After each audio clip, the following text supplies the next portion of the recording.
متاسفانه برخی از ما آدمیان گویا کار جز شکایت کردن و دیگران را گناهکار شماریدن دیگر کار نداریم.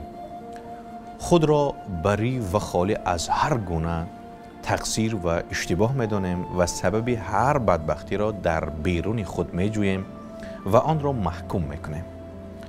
حضرت اقبال لاهوری می‌گویند تا زمانی که از آفتاب وجود خودت خبر نداری و نمی‌دانی که چه گوهری با ارزش در درون داری، تنها شکایت می‌کنی.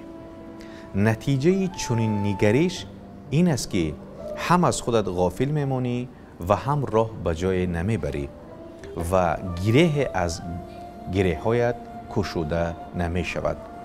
پس به خود روی کن و قدر خود را بدان و به جای شکایت از دیگران از قدرت و گوهر وجود خودت استفاده کن.